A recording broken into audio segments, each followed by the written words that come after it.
Hello, Aloming Lava, Bujo, and Binya, YouTube channel, just so like that. General Dine, Yawe, Pedomating, Adobe Abdapama, don't do man,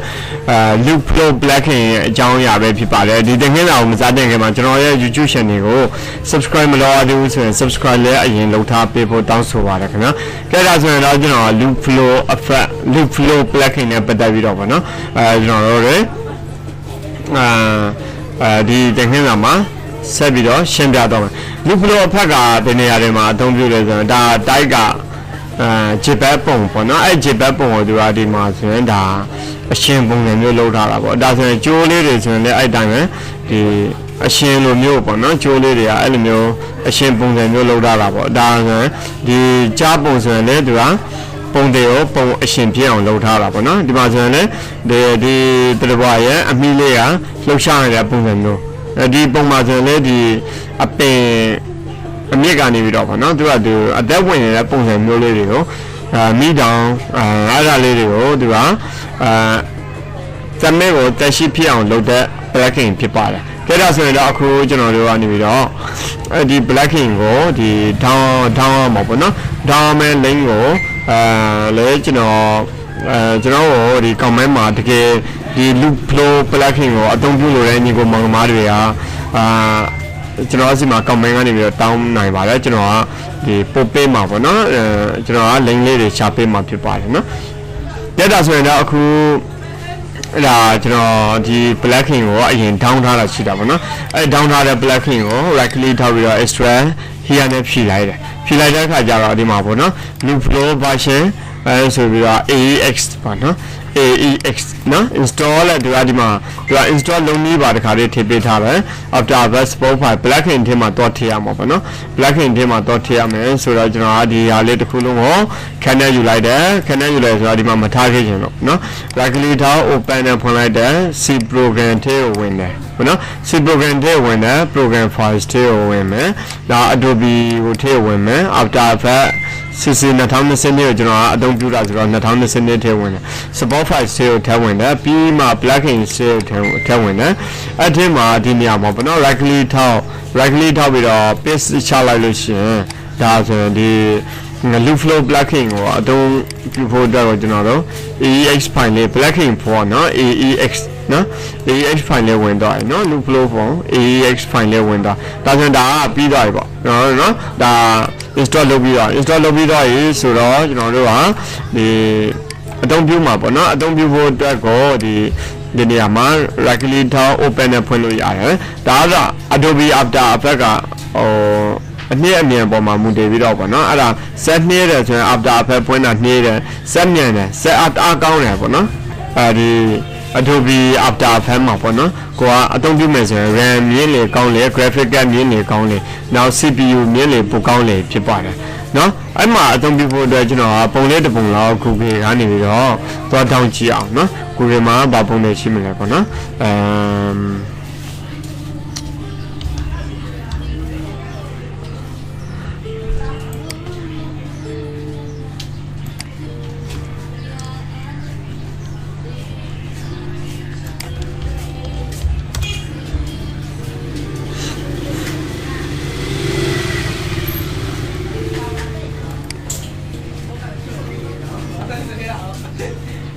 ဒီပုံလေးဖြစ်ဖြစ်เนาะသူကတင်းတော်တဲ့ပုံပေါ့เนาะဒီပုံရတော့မဟုတ်ဘူးကျွန်တော်တို့ကကြိုက်တဲ့ပုံကိုဖန်တီးလို့ရတယ်เนาะဒီတဲ့ကျွန်တော်တို့က download လုပ်မယ်ဆိုတော့ဟိုဟာတွေကတော့အများကြီးရှိပါတယ် download ရတဲ့နေရာတွေအများကြီးရှိတယ်ကျွန်တော်များတော့အပြင်အသုံးပြုနေတဲ့ website ကကြတော့ဒီနေရာမှာ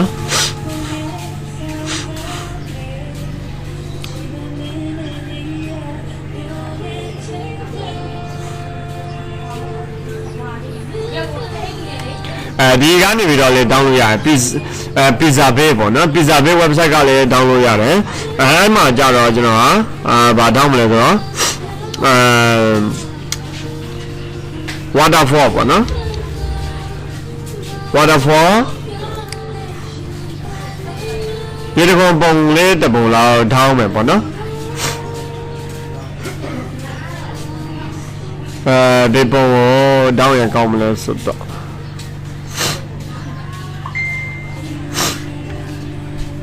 ဒီ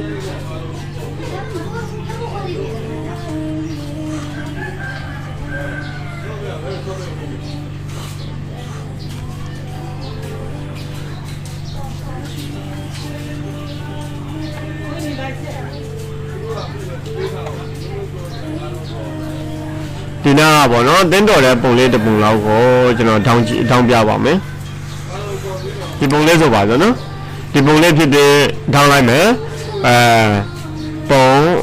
free download ကိုနေမယ်ဒီ site အသေးလေးနဲ့ပေါ့နော်အရင်မကြီးရင်ကို download ကိုနေမယ်ဒီဟာလေးကိုရွေးပြီးတော့ download နေမယ် I'm not robot download ကိုနေလိုက်ပါဒါဆိုရင်တော့ကျွန်တော်တို့ကပုံတောင်းပြီးသွားပြီပေါ့နော်ပုံတောင်းပြီးသွားပြီဆိုတော့သူ့ကိုcopy ယူလိုက်မယ်ပြီးရင်ကျွန်တော်ကဒီနေရာမှာလာချမယ်ပေါ့နော်ဒီကနေပြီးတော့တခါလေးတန်းသုံးမယ်ဆိုတော့ကျွန်တော်ကဒီ lesson file ကိုတစ်ချက်ဝင်လိုက်မယ် lesson file ကိုဝင်လိုက်ပြီးတော့သူ့ကိုကျွန်တော်ကမျက်လုံးလေးမိတ်ထားလိုက်မယ်နော်မျက်လုံးမိတ်ထားပြီးတော့ဒီနေရာမှာပဲကျွန်တော်ကမလုပ်ဘူးလေဒီပုံလေးကိုယူလိုက်မယ်နော်ဒီပုံလေးကိုယူပြီးတော့ဒီမှာထည့်လိုက်တယ်နော်ထည့်လိုက်ပြီးတော့ကျွန်တော်ကဒီအောက်ကို timeline တွေကိုဆွဲထည့်လိုက်တယ်ဆွဲထည့်လိုက်တဲ့အခါမှာကျတော့နည်းနည်းလေးသေးနေတာပေါ့နော်သေးတဲ့အခါကျတော့ right click ထောက် transform fit to count ဆိုပြီးတော့ဒါဒီ composition နဲ့အညီအယူလိုက်တာပေါ့နော်ယူလိုက်ပြီးတော့ကျွန်တော်အခုနက install လုပ်လိုက်တဲ့ plugin ပေါ့နော် LoopFlow ဆိုတဲ့ plugin ပေါ့နော်ဒီ LoopFlow ဆိုတဲ့ plugin ကိုရှာမယ်ရှာတဲ့အခါမှာကျတော့အဖက် preset တွေဝင်တယ်အဖက် preset ကကေရှိမနေသေးဘူးဆိုရင်ကျွန်တော်တို့ window ကိုတော့မယ် window ကနေပြီးတော့အဖက် preset တွေဝင်မယ်အဖက် preset ဆိုတဲ့နေရာမှာLoopFlow ဆိုပြီးတော့ရိုက်ထည့်ပြရမှာပေါ့နော် LoopFlow ကဲ LoopFlow အဖက်လေးကရလာပြီ LoopFlow အဖက်လေးကရလာပြီဆိုတော့ဒီပုံလေးကိုဆွဲထည့်လိုက်တာပေါ့နော်ပုံလေးကိုဆွဲထည့်လိုက်တယ်ဆွဲထည့်ပြီးမှကျွန်တော်ကဒီနေရာမှာအဓိကတော့ LoopFlow အဖက်ကိုအသုံးပြုဖို့အတွက်ကျွန်တော်တို့က pen tool နဲ့အသုံးပြုပေးရမှာပေါ့နော် pen tool လေးကိုယူမယ် pen tool လေးကိုယူပြီးတော့ကျွန်တော်တို့ကဒီအကြီးကိုတစ်ခုကိုယူလိုက်တယ်နော်ဒါမျိုးလေးပေါ့နော်ပြီးရင်နောက်ထပ်တစ်ခုတော့အောင်ဒီလိုမျိုးလေးကိုလိုညှိလို့ရတယ်ဒါလေးရတော့နော်ဒီအနေထားလေးပေါ့နော်ပြီးရင်ဒီကိုပြင်လာတယ်ဒါဆိုရင်တော့ဒီမှာ mask နှစ်ခုဖြစ်တော့ပါနော် mask နှစ်ခုဖြစ်တော့ရဲဆိုတော့ဒီနေရာမှာ mask 1နော်ဒီအောက်မှာကြတော့ mask 2မှာကြတော့ mask 2ကို select မှတ်လိုက်တယ်နော် select မှတ်ပြီးတော့ကျွန်တော်တို့ကဒီနေရာမှာဟောဒီမှာတောင်းဝင်လှုပ်ရှားနေတာကိုတွေ့ရမယ်အဲ့ဒါကြတော့ကိုလိုအပ်သလို setting လေးတွေကိုကဲဒါဆိုရင်ကျွန်တော်တို့က play ကြည့်လိုက်မယ်ပေါ့နော် play ကြည့်တဲ့အခါကျတော့ဘယ်လိုပုံစံမျိုးတွေမြင်ရမလဲဆိုတော့ကျွန်တော်တို့ကရှင်းထားမယ်ဒီနေရာလေးကိုကြည့်လိုက်ဒီနေရာလေးကဒီမှာရေစီးကြနေတဲ့ပုံစံမျိုးမြင်တွေ့ရမယ်ပေါ့နော်ဒါမျိုးလေးတော့ပေါ့နော်ကျွန်တော်အဓိကဒီကောင်လေးကိုသုံးတာကြတော့ဒီလိုမျိုးပုံစံမျိုးလေးတွေဒါဆိုရင်ခြေပတ်ပဲနော်ဒါခြေပတ်ပဲဒါပုံအသေးတစ်ပုံပဲဒါမဲ့ဒီတို့ရဲ့အိမ်ရာဒီမှာလှုပ်ရှားနေတာတွေ့ရမယ်ဒါလေးခြေပတ်ပဲဒါလေးဒီမှာဆိုရင်လှုပ်ရှားနေတာတွေ့ရမယ်ပြီးရင်ဒီမှာဒါတွေပေါ့ဒါတွေခြေပတ်ပုံလေးတွေပဲပုံအသေးတွေပဲပေါ့နော်ဒါမဲ့လှုပ်ရှားနေတဲ့ပုံစံမျိုးလေးတွေဖန်တီးလို့ရကျွန်တော်ကတော့ဒီဗီဒီယိုထဲမှာ idea လောက်ပဲပေးတာဖြစ်ပါတယ်နော်ဒီလိုမျိုး volcano ကိုမိတောင်အကွဲတဲ့ပုံစံမျိုးလေးတွေပေါ့နော်ဒါမျိုးလေးတွေကိုလည်းအသုံးချလို့ရတယ်ဒါအခုကျွန်တော်ဒီမှာနမူနာလောက်ထားတဲ့အထင်းမှာဆိုရင်နော်ဒါရေတခွန်ကြီးပေါ့နော်ရေတခွန်ကရေစီးကြနေတဲ့ပုံစံမျိုးဒီထက်အတန်းဝင်အောင်လုပ်မယ်ဆိုရင်တော့အသေးစိတ်တော်လို့ရတယ်ဒီအောက်မှာလည်းသူက mess လေးတွေလိုဖောက်ပြီးတော့အသုံးပြုတော်လို့ရတယ်ဒီမှာဆိုရင်အသေးစိတ်မြင်ရမယ်ဆိုရင်ဒီမှာကြည့်လိုက်နော်အသေးစိတ်ဒီမှာဒါလေးပေါ့နော်အဲ့မှာမြင်တွေ့ရမယ်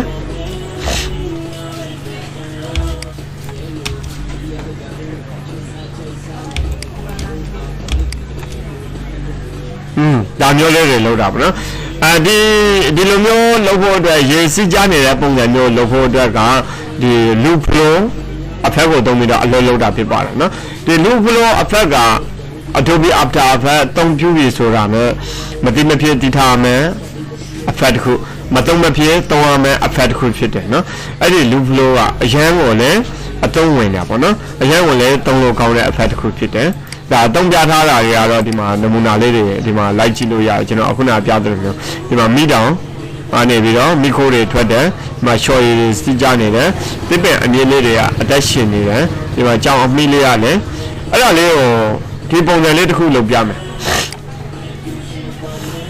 နော်အဲ့ဒါကကြတော့animal ပေါ့နော် animal လုံးသေးပေါ့ LON TAIT animal လုံးသေးဆိုတော့အဲ့နေရာမှာ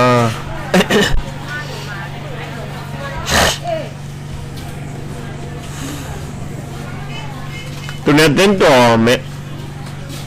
ပုံလေးတစ်ပုံကိုရေးလိုက်ပါမယ် dog ဆိုရင်လည်း dog ပေါ့နော် dog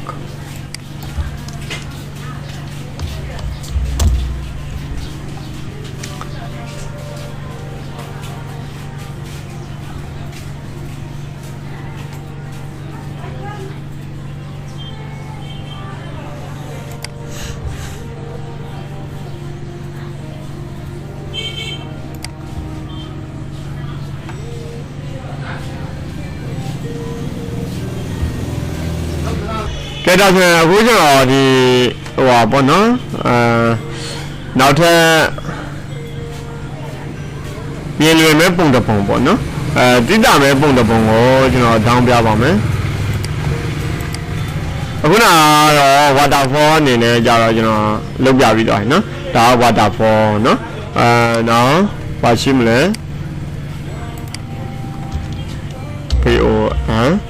volcano နော်volcano ဒါမိတောင်လျှော်ရည်ထွက်တဲ့ပုံစံမျိုးတစ်ခုလုပ်မယ်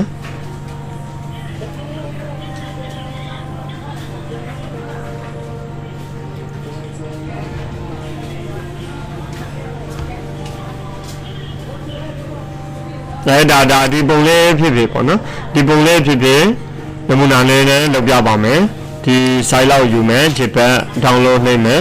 I'm now robot download နှိပ်လိုက်မယ်ပေါ့နော်ဒါကတော့ကိုမပုံလေးတစ်ပုံရလာပြီအဲ့ပုံလေးကိုကျွန်တော် Adobe After Effects ကို switch ထည့်လိုက်တယ်ပေါ့နော်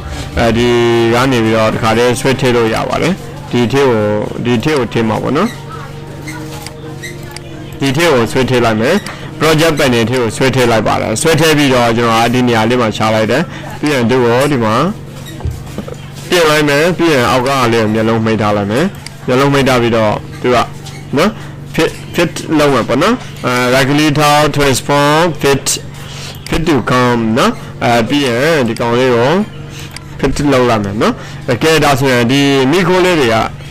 မိခိုးအငွေလေးတွေထွက်တဲ့ပုံစံမျိုးကိုကျွန်တော်ကအသုံးပြုရှင်တယ်ဆိုတော့ LoopFlow effect လေးကိုဒီမှာထည့်လိုက်တယ်ပေါ့နော် LoopFlow effect လေးကိုထည့်တယ်ထည့်ပြီးတော့ LoopFlow effect လေးကိုထည့်မယ်ထည့်ပြီးတော့ဒီမှာဆိုရင်ပန်တူလေးကိုယူမယ်ပန်တူလေးကနေပြီးတော့ကျွန်တော်တို့က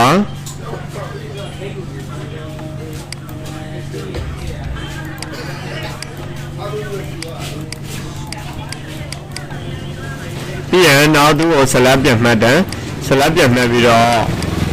နောက်ထပ်ဒီလိုမျိုးဒီပုံစံလေးပေါ့နော်ဒီပုံစံလေးရတော့ဆိုရင်သူက mask 1မှာဒီက mask 1ကိုရွေးမယ် mask 2မှာဒီမှာ mask 2ကိုရွေးမယ်ပြီးရင်ကျွန်တော်တို့ကplay ကြည့်လိုက်မယ်နော် play တဲ့အခါမှာဒီလိုမျိုးမိခိုးတွေအလေးအပေါ်တက်နေတာကိုတွေ့ရမှာဖြစ်ပါတယ်နော်ပြီးမှပဲကျွန်တော်တို့ကဘာတွေပြင်လို့ရသေးလဲဒီပုံစံလေးကိုနောက်ထပ်ဘာပြင်လို့ရသေးလဲဆိုတော့ဒီမှာ setting လေးတွေအများကြီးပါသေးတာပေါ့နော် setting လေးတွေက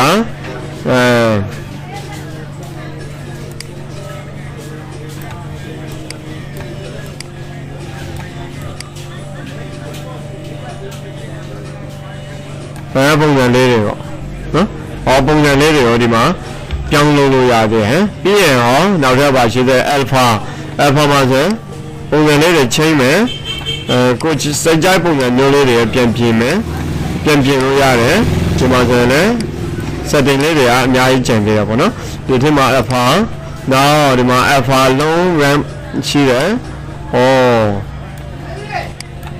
နောက်ပြီးတော့ alpha noise ရှိမယ်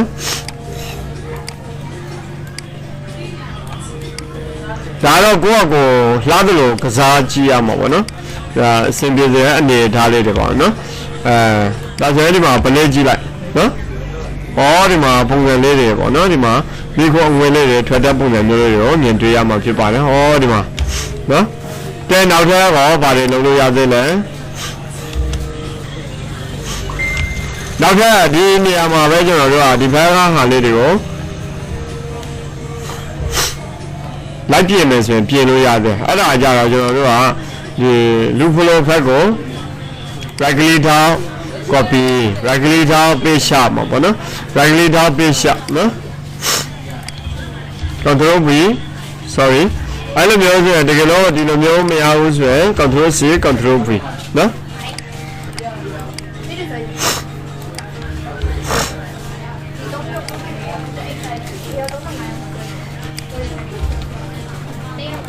ကြည့်ဒီမှာသူကဟောနောက်ထပ်ထပ်ထည့်မယ်ဆိုရင်ထပ်ထည့်လို့ရတယ်ဒီလိုမျိုးအသေးပြန်ထည့်မယ်ဆိုရင်လည်းထည့်လို့ရတယ်နော်အဲ့ကရကျွန်တော်တို့က LoopFlow ဘက်ကနောက်ထပ်အဖန်လေးတွေထပ်ထည့်မယ်ပေါ့နော်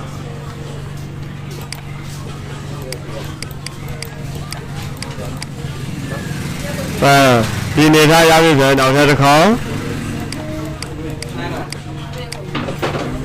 ကဲနောက်ထပ်ကိုစကြိုက်ပုံစံမျိုးဆွဲပြီးသွားပြီဆိုရင်သူ့ကို mass 1မှာကျွန်တော်တို့ကmass 3ကိုရွေးမယ်ပေါ့နော်နောက်ထပ် mass 2မှာကျတော့ mass 4ကိုရွေးမယ်ပေါ့နော်အဲ့ခါကျတော့ကျွန်တော်တို့ကဒီကောင်လေးတွေကိုလည်းစကြိုက်ပြင်မယ်ပြင်ပြီးသွားရင်ကျွန်တော်တို့လိုတဲ့ပုံစံမျိုးရပြီဆိုရင်ဒါဆိုရင်ဒီမှာတကယ်လို့ကိုယ့်ရဲ့ဆက်ကရင်အားနေတယ် graphic ကအားနေတယ်သို့မဟုတ်ဒီ CPU အားနေတယ်ဆိုရင်တော့ဒီနေရာမှာ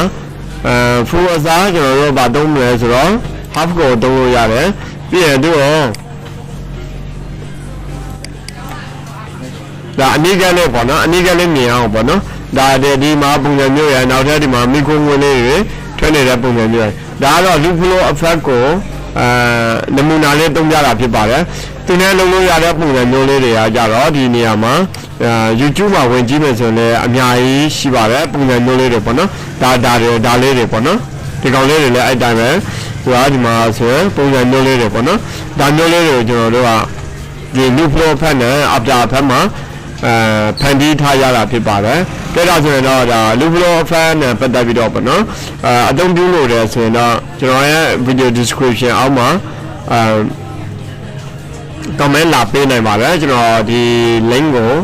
ရှာပေးတော့မယ်ပေါ့နော် download ရတဲ့ link ဒါကတော့သူရဲ့ official ကတော့သူကရောင်းတာဖြစ်ပါတယ်ကျွန်တော်တို့ကနေပြီးတော့မဝင်နိုင်တဲ့အကြောင်းသားတွေနောက်ဝင်နိုင်တဲ့လူကတော့ဒီကနေတော့ဝင်ပေါ့နော်မဝင်နိုင်တဲ့လူကတော့ကျွန်တော်စီက comment မှာလာတောင်းပြီးတော့ကျွန်တော် comment ကနေပြီးတော့တစ်စင်free download ရတဲ့ link တွေကိုရှာပေးတော့မှာဖြစ်ပါတယ်အားလုံးပဲကျေးဇူးတင်ပါတယ်Adobe After Effects ကိုလေ့လာနေတဲ့ညီကောင်မောင်နှမတွေကျောင်းသူကျောင်းသားတွေအားလုံးအဆင်ပြေရပါစေနောက်ဘက်မှာပြန်လည်ဆုံတွေ့ကြပါမယ်